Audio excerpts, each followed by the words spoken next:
చీలుగడ్డ ఎవరు కొడతాను నీ కోపం లేకపోతే. ప్రభువా నన్ను క్షమించు నాయనా, నీ రొట్టె తీసుకుంటానయ్యా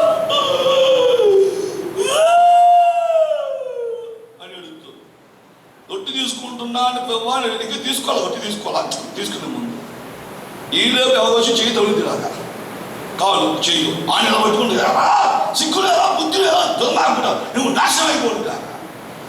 ఇక్కడ ఇంక రొట్టె తీసుకోవాలి, తీసుకుంటే ఇప్పుడు ఏడిపోయింది. తర్వాత వచ్చి తీసుకోవాలి, వస్తుంది రొట్టె వస్తుంది. అలా దీనికోసం సంవత్సరం నుంచి తీసుకోకుండా వెయిట్ చేసాం, 4 రోజులు వెయిట్ చేసాం. ఫస్ట్ ఆల్బమ్ కోసం వచ్చింది, ఫస్ట్ ఆల్బమ్ వచ్చింది, రొట్టె వచ్చింది. ఈ లోపే కోపం నాకు అడిగి కావట్లేదు, అది మింగేసేది. నన్ను వేసే కొనసుల్లో పుట్టించరా కొనసుల్లో పుట్టించరా, అది మింగేసి దాన్ని నన్నే తోసేస్తావా? ఎవరు తోసారు? సంఘ పెద్దగా సింగాన్ని విశ్వాసం వాయించలేదు. విశ్వాసం ఆహ్వానం అయిపోయింది. మనకంటే ముందు అంతపడ్డా కోపం కదా, సాధ్యం కాదు వస్తువులు ముట్టుకోవడం. ఈరోజు దేవుడికి ఉపయోగపడదు, సాధ్యం కాదు. మీరు నిన్న దేహాన్ని శ్రమపెట్టుకుంటే ఈరోజు దేవుడి యొక్క పరలోకంలోకి మీ దృష్టిని దేవుడు తిప్పుతాడు. హల్లెలూయా. ఎంతసేపు సుఖమేత్తాం ఎందుకంటే చిన్నప్పటి నుంచి మా అలా పెంచాడండి. మీ నాన్న పెరగలేదు దేవుడి కోసం, మీరు ఎలా పెంచుతాడు? అలాగే పెంచుతాడు. మీ అమ్మ పెరగలేదు దేవుడి కోసం, ఎలా పెంచుంది? అలాగే పెంచుంది, సుఖమెత్తగా పెంచుంది. నువ్వేమవ్వాలి? నీ కూతురు సుఖమెత్తగా పెంచకూడదు. నువ్వేమవ్వాలి? నీ కొడుకు సుఖమెత్తగా పెంచకూడదు. నువ్వేమవ్వాలి? క్రీస్తు వలే. ఎవరి వలే? మీ నాన్న వలే కాదు, మీ అమ్మ వలే కాదు, మీ మేనత్త వలే కాదు, మీ మేనమా వలే కాదు. వీడికి మేనమా బుద్ధులు చేసినండి అన్ని అంటే ఏ బుద్ధులు? ఇది మేనమా బుద్ధులే అన్ని. ఈ రైట్ చూస్తే మేనమాలాగా ఉంటాడు. అది వద్దు, మేనమా వద్దు, మేనత్త అసలుకే వద్దు. ఎవరి వలే? క్రీస్తు వలే. ఎందుకంటే మేనత్త మేనమామ మనకేమి పరలోకంలో మహిమ సేవలు ఇవ్వవు.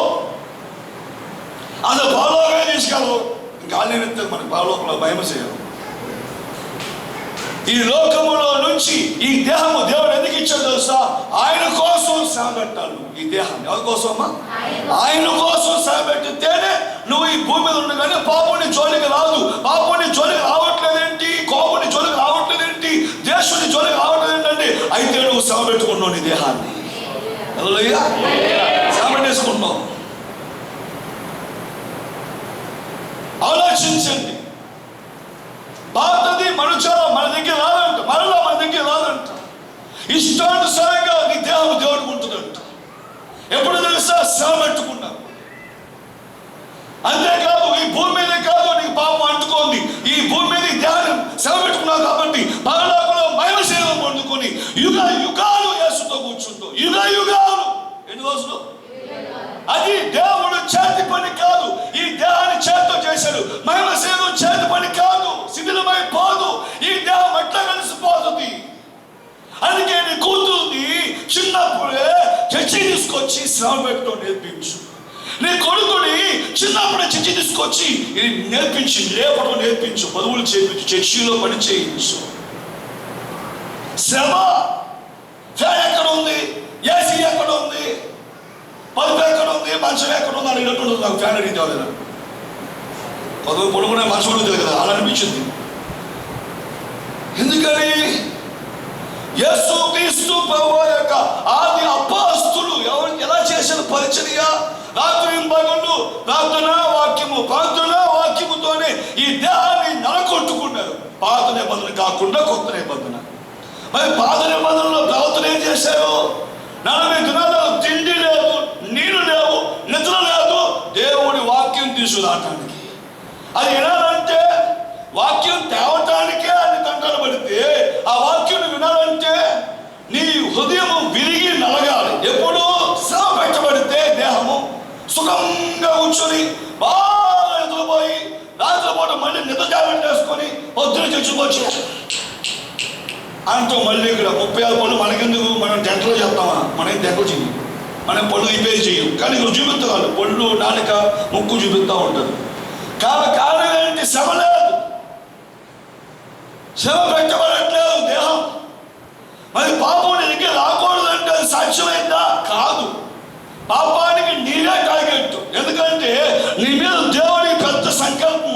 అందుకే నువ్వు మీద తాగిడి పెట్టి సాతాను. కాబట్టి నీ దేవుడు అనుకుంటపోతే ఎన్ని సంవత్సరాలు దేవుడు నీవు ఇచ్చిన ఈ సేవ దేవుడు పని కోసం శ్రమ పెట్టుకో.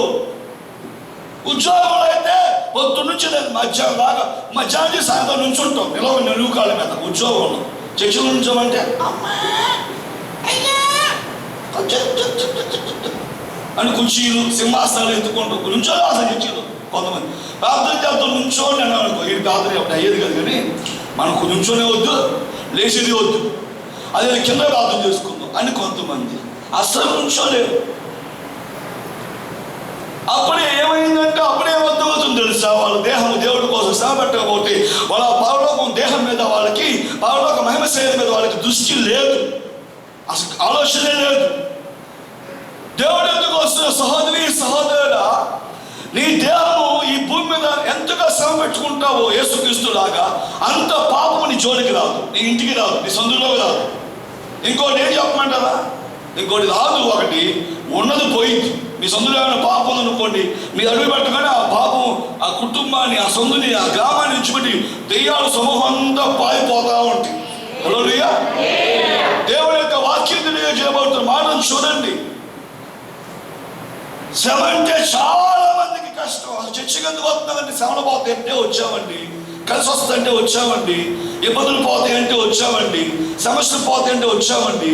వచ్చాం కానీ మాకు సమస్యలు పోలేదు, ఇబ్బందులు పోలేదు, కష్టాలు పోలేదు, కలిసి రాలేదు, ఉద్యోగం రాలేదు, వివాహం అవ్వలేదు, సంతానం రాలేదు. కానీ మా ఈ చర్చకు వచ్చిన తర్వాత నా 2 చెప్పులు పోయింది. ఎన్ని చెప్పులు? అందుకే 2 చెప్పులేక మళ్ళీ 2 చెప్పులు పోయినాయి. అందుకే చర్చి మానేసాను అని. ఎలా ఉంటాయి మన చెప్పులు అంటే, నా చెప్పులకి 3 కన్నాలు ఉంటాయి. ఎన్ని కన్నాలు ఉంటాయి అంట? ఒక్కొక్క చెప్పుకి 3 కన్నాలు ఉంటాయి. 2 చెప్పులు పోయి అది నేను చర్చి మానేసాను అంటారు కొంతమంది. బాబు ఆ 3 కన్నాలు ఉన్న చెప్పుల కోసం ఎంతమంది పరిదెప్పెత్తో తెలియదు కొంతమంది. వాళ్ళు చెప్పులు తీసుకున్న వాళ్ళు మానేస్తారు, ఒత్తి తీసుకేసుకుంటారండి. వీళ్ళు పోయినది వీళ్ళు మానేస్తారు. చర్చికి ఎందుకు వచ్చారా అంటే ఇదిగో అసలు కారణం ఉండదు.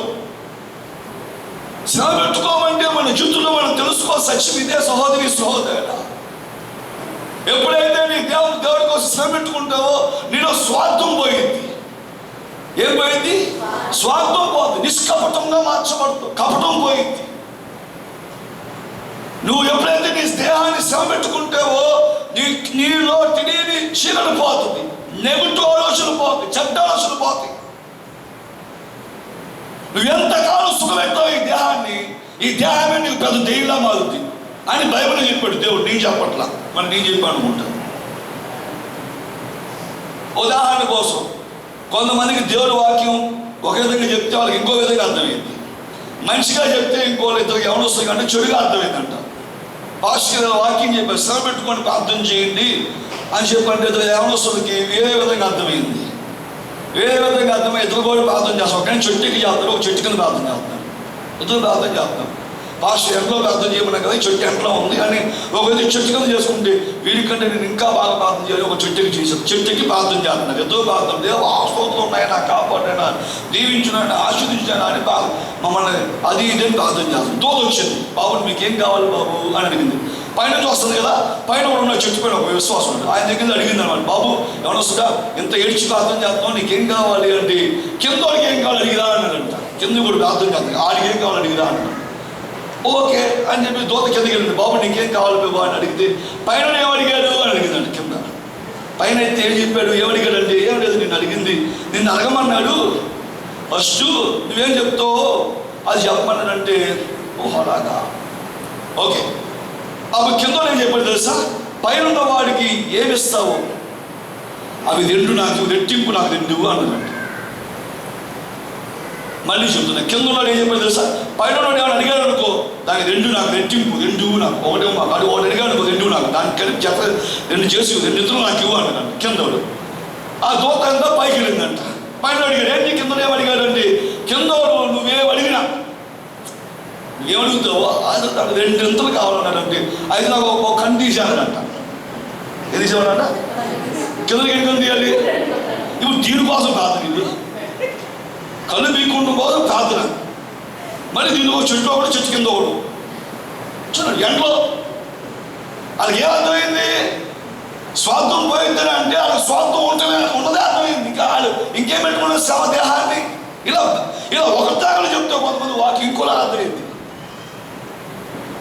వ్యక్తిగతంగా నువ్వు నీ దేహాన్ని శ్రమ పెట్టుకున్నావా లేదా అనేది ఎవరో చెప్పవలసిన నీకు తెలిసిపోద్ది. పాపం నీ జోలికి రాదు. అప్పుడే నీకు అర్థమైంది నువ్వు నిజంగా దేవుని సంబంధంగా శ్రమ పెట్టుకుంటావని. ఇలా రకరకాల ప్రార్థనలు దేవుని యొక్క వాక్యం తెలియజేయబడుతుంది. ఏంటంటే క్రీస్తు శ్రమ పెట్టుకున్నాడు దేహాన్ని ఫస్ట్ వర్షం చెబుతుంది. రెండవ వర్షంలో మీరు శ్రమ పెట్టుకోవాలి మీ దేహాన్ని, అప్పుడు మీకు పరలోకంలో మహిమశరీరం ఇవ్వబడుతుంది. ఆ మహిమశరీరం ఇవ్వాలంటే ఈ భూమి మీద ఈ దేహాన్ని దేవుడి పని కోసం శ్రమ పెట్టుకోవాలి. దేవుడి పని కోసం ఆలోచించండి సహోదరి సహోదరుడా. ఎన్ని సంవత్సరాలు చర్చకు వస్తున్నావు, ఏ రోజైనా దేవుడి సన్నిధిలో ఎన్ని చోట్లుగా ఇచ్చావు పని కోసం, దేవుడి పని కోసం అని ఏదైనా ఒక సాక్ష్యం ఉందా? ఒళ్ళంతా తడిచిపోయేంత పని చేసావు, కష్టపడ్డావు దేవుడి చర్చలో, సాక్ష్యం ఉందా? దేవుడి దగ్గర నీకు సాక్ష్యం ఉందా? నీ దేహం నిజంగా శ్రమ పెట్టుకుంటే దేవుడి పనులు ఎప్పుడో నీలో పాపము నీ జోలికి రాకుండా పారిపోయేది. దేవుని పరిశుద్ధాత్మ చేతను నింపబడి అందుకు ముందు కంటే ఇంకా ఎక్కువ సహనం, ఇంకా ఎక్కువ సాత్వికం, ఇంకా ఎక్కువ దయ, ఇంకా ఎక్కువ క్షమాపణ, ఇంకా ఎక్కువ ఓర్చుకోవడం, ఇంకా ఎక్కువ భరించడం నేర్చుకునేవాడివి. ఎంతసేపు నీ జీవితంలో నువ్వు దేవుడి కోసం ఎంత శ్రమ పెట్టుకున్నావు అన్నదే ముఖ్యం. బాగా గుర్తుంచుకోండి అమ్మా. మీ పైన ఏముందంటే మహిమశరీరం ఉంది. పైన ఏముందమ్మా? చెప్పండి మళ్ళీ ఏముంది పైన? మహిమశరీరం ఉంది మన కోసం. మనం ఏ రోజు దేవుడి వాక్యం చూసి దేవా నా కోసం మీరు సమకూర్చిన ఆ మహిమశరీరం నాకు కావాలి, నా శరీరం నాకు కావాలి అంటే నేనేం చేయాలి? భూమి మీద ఈ మట్టి దేహాన్ని దేవుడి పని కోసం శ్రమ పెట్టుకోవాలి. శ్రమ దేవుని యొక్క వాక్యం అడుగుతుందమ్మా. నన్ను రక్షించి నీకు నాకు పరలోకంలో మహిమశరీరం ఇద్దామని యేసయ్య అధికారుల నుంచి నన్ను ఎత్తి దాకా ఒళ్ళంతా దున్నేసాడండి. కొడతాడు అప్పుడు కొట్టేది కొడతాడుతో దెబ్బలన్నిటికీ భయంకర రక్తం సిద్ధమైపోయింది. దేహం అంతా చలమంతా ఊడిపోయింది. సిలువ మోసుకుంటూ వెళ్ళారు, గాయపరచబడ్డారు. అన్ని గాయాలే, ఎక్కడ గాయం లేదు అనే ప్లేసే లేదు. ఎందుకంటే అంత శ్రమ పెట్టుకుంటే నీకు నాకు మహిమశరీరం పరలోకంలో తయారు చేయబడింది. హల్లెలూయా. అంత శ్రమ పెట్టుకుంటే కానీ నీకు నాకు మన శరీరం మీద పాపం మీద జయం వస్తుందని దేవుడు ఉద్దేశంగా దేవుడు పాపాన్ని జయించడం కోసం, పాపం చేయకుండా ఉండడం కోసం తన దేహాన్ని శ్రమ పెట్టుకుంటాడు. మరి నువ్వు నేను మనం ఏం చేస్తున్నాం? మనం ఎంత శ్రమ పెట్టుకుంటున్నాం ఈ దేహాన్ని ఆలోచించండి. యేసయ్య ప్రార్థన చేస్తానంటే చాలా రక్తంగా మాదంతా శ్రమ పెట్టుకున్నాడు దేహాన్ని. ప్రార్థన చేసేటప్పుడు చూడండి లూకా సువార్త శరీరాన్ని రక్తం కానట్టుగా ఆయన చెమట రక్తంగా మారినట్టుగా ప్రార్థన చేస్తారు. మరి మనం ప్రార్థన చేస్తే చెమటే పట్టకూడదు అది ముందు. కొంతమంది లూకా సువార్తలోనయ్యా 22వ అధ్యాయమయ్యా 44వ వచనమయ్యా. అందరూ చూడండి అమ్మ తల్లి. లూకా సువార్త 22:44. పైనుంచి దేవుడు సింహాసనం దగ్గర నుంచి వచ్చినటువంటి వాక్యం అనేది బాగా వినాలని బట్టి మీ అందరూ జోడించి మనం చేస్తున్నాం. ఆయన వేదన పడి యేసయ్య జన్మతః కర్మతః పాపుడని పావనామూర్తుడు యేసయ్య వేదన పడి మరింత ఆతురత కలిగి ప్రార్థన చేయగా ఆయన చెమట నేల పడుచున్న గొప్ప రక్త బిందువుల వలె ఆయన. చూసారా ఎలాంటి ప్రార్థన చేశాడు? చూడు ఎంత శ్రమ పెట్టుకున్నాడు తన దేహాన్ని ప్రార్థన చేసేటప్పుడు. చెమట చేస్తుందా? రావట్ల రక్తం వస్తుంది. చెమట బదులు రక్తం కాలి కింద డ్రాప్స్ పడుతున్నాయి. ఇంకా ముళ్ళగడ్డ పెట్టలా ఆయనకేమి, ఇంకా సైనికులు రాలా పట్టుకెళ్ళా, ఆయనకేం గాయం అవలా. కానీ చర్మం చీలిపోయి నరాలు చుట్లిపోయి లోపల నుంచి వేదనతో రక్తం చిందించబడుతుంది. కింద డ్రాప్స్ బిందువులు అంటే చుక్కలు పడుతున్నాయి. చుక్కలు వాడుక భాష రక్తం చుక్కలు పడినాయి. ఆయన ప్రార్థన ఎందుకు చేశాడు అలాగా? నువ్వు నేను చేయాలని చేశాడు. హల్లెలూయా. టిబెట్ అనే ప్రాంతానికి సాధు సుందర్ సింగ్ అనే దైవజనుడు దేవుడు పంపించినప్పుడు ఆయన వెళ్తుండగా చాలా గాయాలైనాడు. కాళ్ళ కింద, అరికాళ్ళ కింద గాయాలయ్యి రక్తం కాలుతుంటే రక్తపు అడుగులతోనే టిబెట్తో వెళ్ళి దేవుడు గురించి చెప్పాడు. ఎక్కడ ఆగలేదంట సాధు సుందర్ సింగ్. ఎక్కడ కూర్చోలా, నా కాళ్ళు రక్తం వస్తుంది, గాయాలయ్యని, పుండు రేగింది, ముళ్ళు గుచ్చుకుంది, సీసమే గుచ్చుకుంది, గుచ్చుకుంది, సెప్టిక్ అయిందేమో, కాలు తీసేయాలేమో అనుకోకుండా దేహాన్ని శ్రమ పెట్టుకొని రక్తపు అడుగులతో టిబెట్టో ప్రాంతానికి వెళ్ళి అనేక ప్రాంతానికి వెళ్ళి సునాదాన్ని వినిపించాడు సహోదరుడు ది గ్రేట్ సాధు సుందర్ సింగ్. వాక్యం చెబుతున్నాడు అక్కడ ఉన్న వాళ్ళలో కొంతమంది ఏం చేశారంటే, వీడి పని ఎలాగుందా అని చెప్పేసి అక్కడ మానశిక్ష ఏంటంటే నీళ్లు లేని బావులో పడేస్తారు. మానశిక్ష నీటి లేని బావులో పడేయటం. నీళ్ళు లేని బావులో పడేశారు. సాధు సుందర్ సింగ్ పడిపోయాడు, నీటి లేని బావులో పడిపోయాడు. అలా అంత లోతైన నీటిలో బావిలో పడగానే అంతకుముందు చాలా మంది అలాగే మానశిక్ష వేయబడిన వాళ్ళు ఉన్నారు. లోపల ఎముకలు ఉన్నాయి, పాములు ఉన్నాయి. అలా పైనుంచి కింద అమాంతకు పడగానే ఒక చెయ్యి ఇరిగిపోయింది, ఆయన కుడి చెయ్యి ఇరిగిపోయింది. సాధు సుందర్ సింగ్ గారికి చెయ్యి ఇరిగిపోయింది. ఆ లోపల కుళ్ళిపోయిన వాసన తట్టుకోలేకపోతున్నాడు. అంతకుముందు శవాలలో నుంచి పురుగులు బయటపడింది, తేళ్లు ఉన్నాయి, పావులు ఉన్నాయి, విషసర్పాలు ఉన్నాయి. ఆ పెద్ద బావి అది. ఆయన ఏడుస్తూ దేవా ఇక నేను తట్టుకోలేకపోతున్నానయ్యా, నేను వాక్యం చెప్పాల్సిన టిబెట్తో వెళ్ళమని చెప్పి వచ్చాను, వీళ్ళు వాక్యం పూర్తి కాకముందు నన్ను దీన్ని పడేశాను, ఇక నేను చేసిన సేవ చాలు, నన్ను తీసుకోనైనా అనగానే పైన వాళ్ళు ఆ బావిలో పడేసిన తర్వాత బావి పైన మూత ఉంటుంది. మూత వేసి తాళం వేస్తారు మూతకి బయటకు రాకుండా. ఈ బావి మూత తెరవబడింది. మూత తెరిచారు. ఎవరాన్ని చూస్తే ఒక దూత, పెద్ద తాడు కిందకి వేసిన దూత. సాధు సుందర్ సింగ్, నీవు చేయాల్సిన పని ఇంకా ఉంది అంటే అని అన్నాడు. నా అవయవాలన్నీ అరిగిపోయింది, నా దేహం అంతా నలిగిపోయింది, నా అరికాళ్ళతో నుంచి నత్తి దాకా దెబ్బలు గాయాలు అవుతూనే ఉన్నాయి. ఇంకా నేనే శ్రమపడి యేసుక్రీస్తు గురించి చెప్పగలుగుతాను, ఇక నా వల్ల కాదు, నన్ను ఆయన పని ముగించి తీసుకోమని చెప్పంటే ఇంకా నీ పని అవలా, ఇంకా కంప్లీట్ అవ్వాల నీ పని, ఇంకా కొంచెం ఉంది, నీ కుడి చేత్తో ఈ తాడు పట్టుకో అన్నట్టు దూత. ఆయన అన్నాడంట, ఇరిగిందే కుడి చెయ్యి, ఈ చేత్తో నేనే పట్టుకుంటానంటే ఇరిగిన చేత్తోనే పట్టుకో. దేవుడి కోసం ఇరిగిపోయిన చేత్తోనే పట్టుకొని శ్రమ పెట్టుకొని దేహాన్ని అద్భుతం జరగాలి. ఆ ఇరిగిపోయిన మామూలు మంచి చేత్తో ఇరిగిపోయిన చేతితో తాడు పట్టుకోగానే ఆ తాడులో నుంచి వచ్చేటువంటి దూత యొక్క శక్తి చేతికి వచ్చి ఎముక శక్తి అయ్యి చేయి బాగి ఆ కుడి చేతిని పైకి వచ్చాడు. సాధు సుందర్ గారు పైకి వచ్చాడు. హల్లెలూయా. మళ్ళీ బావి నుంచి బయటికి రాగానే దూత ఆహారం పెట్టింది. ఆహారం తిన్నాడు, లేచాడు. మళ్ళీ అదే టిబెట్లో వాక్యం చెబుతున్నాడు. ఆ ఊరి పెద్దలు చూశారు, దాన్ని పడేసాడు కదా, ఎలా వచ్చాడు, ఎవరు తాళం తీసాడండి, ఏమన్నా వేసిన తాళం వేసినట్టుగా ఉంది, ఎలా వచ్చాడు తెలియదయ్యా అక్కడ. రెండో మానశిక్ష వాళ్ళ దగ్గర టిబెట్లో. ఇంకొక మానశిక్ష ఏంటంటే చర్మం, ఒక చర్మం ఉంటుంది, అది నీటిలో వేస్తే ఇలా పెద్ద సాగులాగా అవుతుంది, ఎండలో వేస్తే ఇలా ముడిచిపోయి ఇంత అరిచి అంత అవుతుంది. అది ఒక చర్మం. నీటిలో వేస్తే పెద్ద సాపు అవుతుంది, సాపు అంత పెద్దది అవుతుంది, ఆరు అంత వెడల్పోయింది అనమాట. నీటిలో వేస్తే, నీటిలోంచి ఆ చర్మం తీసుకొచ్చి ఎండలో వేస్తే ఇలా ముడుచుకుపోయి అరిచేది అంత అవుతుంది. తోలు అదేం చేస్తారంటే ఈ తోలు ఒంటికి చుట్టేసి కుట్లేసేసి ఎండలో పడేస్తారు.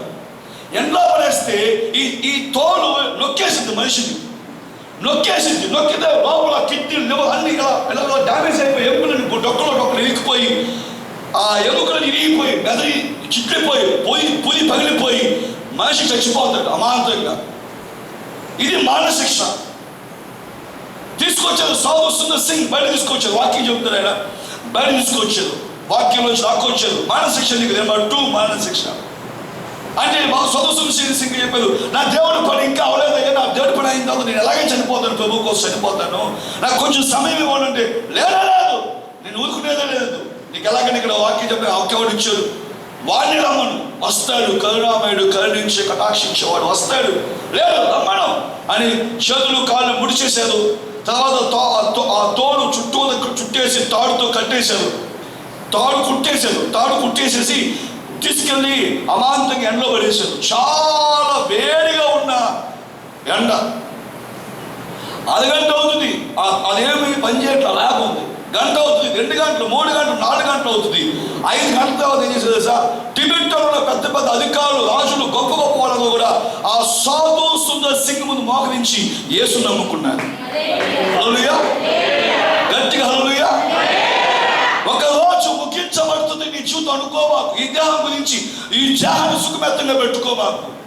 ఈ దేహం నీ జీవితంలో వలిగిపోయేటువంటి ఒక యంత్రానికి ఉపయోగించి అలిగిపోవడం కోసం ఉపయోగించేటువంటి సాధనం ఈ దేహం.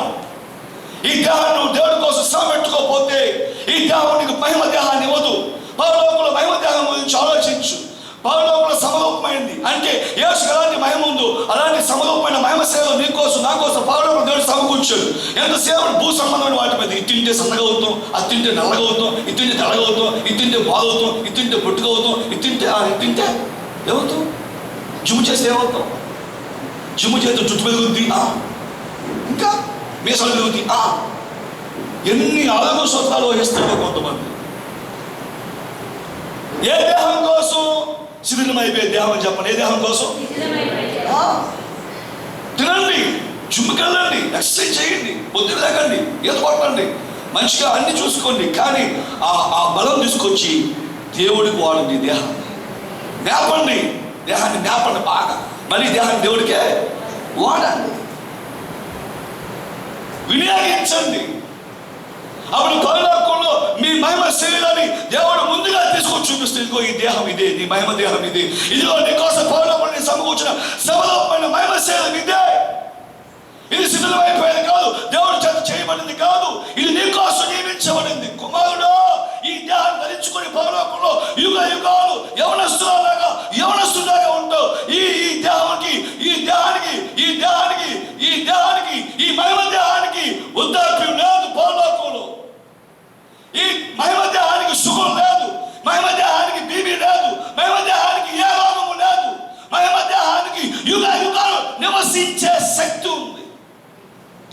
మాకు సాధుస్తున్న సింగల్ ఓపెన్ చేసి అందులో ప్రభుత్వం తెలుసుకున్నారు. ఆ తర్వాత సాధుస్తున్న సింగల్ మన ఇండియా దేశం కూడా వచ్చారు వాక్యం చెప్పడానికి. ఇండియా దేశంలో వాడు దేవుడు సువార్త అందించారు. ఆలోచించండి, అలాంటి గొప్ప గొప్ప దైవశులు, గొప్ప గొప్ప అభిషక్తులు మన భారతదేశం అడుగుపెట్టారు. ఎందుకో తెలుసా? నువ్వు కదిలించబడటానికి. హల్లెలూయా. వాళ్ళ మహిమ, వాళ్ళ ప్రభావము నీ కాళ్ళకు అంటుకొని నువ్వు శ్వాసతో, ఆత్మ శ్వాస